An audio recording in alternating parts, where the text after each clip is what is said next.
Voici pourquoi l'armée algérienne sera autorisée à intervenir hors de ses frontières. L'article relatif à l'intervention de l'armée nationale à l'étranger, contenu dans la mouture du projet d'amendement de la Constitution, ne fait pas l'unanimité en Algérie. La revue El Jaish a évoqué le sujet dans son dernier numéro, paru mercredi 10 juin. Tout en expliquant que la proposition est conforme à la politique étrangère du pays, la revue indique que ces interventions seront destinées exclusivement au maintien de la paix.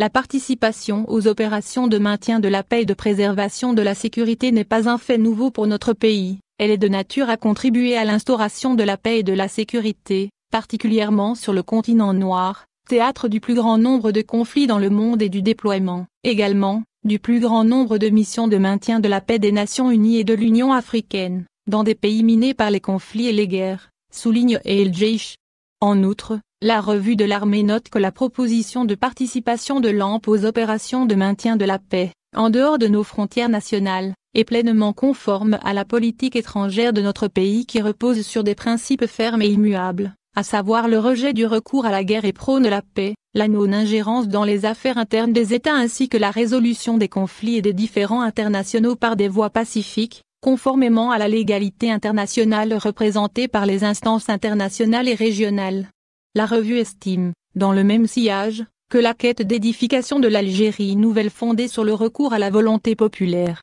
conformément aux principes démocratiques, est assurément le contenu de la proposition de la mouture modifiée de la Constitution, qui stipule que la décision d'envoi d'unités de l'ANP, en dehors de nos frontières, par le président de la République, en tant que chef suprême des forces armées, ne sera entérinée qu'après approbation des 2 tiers des 2 chambres du Parlement.